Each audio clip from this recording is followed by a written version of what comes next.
সম্মানিত ভিউয়ার্স, আসসালামু আলাইকুম। আমি বাংলাদেশ বনাম জিম্বাবুয়ে মধ্যকার দ্বিতীয় টেস্টের তৃতীয় দিনের খেলা দেখা শেষে বিকেলবেলা বাসায় ফিরছিলাম। বাসায় ফিরে সাগরিকার মোড়ে, যেটা আসলে এই ক্রিকেট স্টেডিয়াম, যে ক্রিকেট স্টেডিয়ামের নাম ছিল, পূর্ব নাম ছিল জহুর আহমেদ চৌধুরী স্টেডিয়াম, সেই ক্রিকেট স্টেডিয়ামের নাম কিন্তু এখন পরিবর্তন করা হয়েছে। সেই ক্রিকেট স্টেডিয়ামের নামটা রাখা হয়েছে অ্যাকচুয়ালি শহীদ বীরশ্রেষ্ঠ মতিউর রহমানের নামে। তো সেই ক্রিকেট স্টেডিয়াম থেকে ফেরার পথে সাগরিকার মোড়ে এসে আমি থমকে দাঁড়ালাম, কারণ আমি দেখতে পেলাম আমার বস, বাংলাদেশ ক্রিকেটের বস, পৃথিবীর সারা দুনিয়ার ক্রিকেটের বস মিস্টার 75-এর একটি ভাস্কর্য।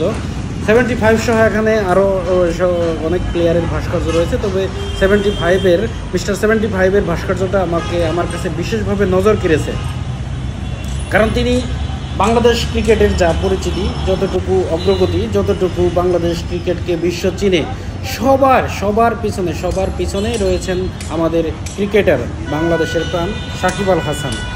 তো বাংলাদেশের প্রাণ সাকিব আল হাসানকে দেখেই আমার খুব ভালো লেগেছে, এবং সেই সুবাদে আমি কিন্তু দাঁড়িয়ে এই ভিডিওটা করার চেষ্টা করলাম।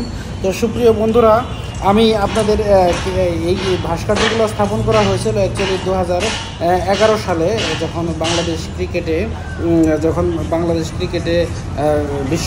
ক্রিকেটের বিশ্বকাপ অনুষ্ঠিত হয়, এবং বঙ্গবন্ধু স্টেডিয়ামে একটা জমকালো অনুষ্ঠানের মাধ্যমে কিন্তু এই বিশ্বকাপ ক্রিকেটের উদ্বোধনী ম্যাচ অনুষ্ঠিত হয়। তো উদ্বোধনী অনুষ্ঠান অনুষ্ঠিত হয়, তো সেই বিশ্বকাপ ক্রিকেটকে স্মরণীয় করে রাখতে চট্টগ্রামের বন্দর থানাধীন কাস্টম এলাকার বিশ্ব রোডের মাথায়, একেবারে চট্টগ্রাম বন্দরের কাছাকাছি সাথে লাগানো অবস্থায় এই ভাস্কর্যগুলো স্থাপন করা হয়। তো এই ভাস্কর্যগুলো আসলে এই পরবর্তীতে এখানে একটা সুবিশাল ফ্লাইওভার নির্মাণ করা হয়।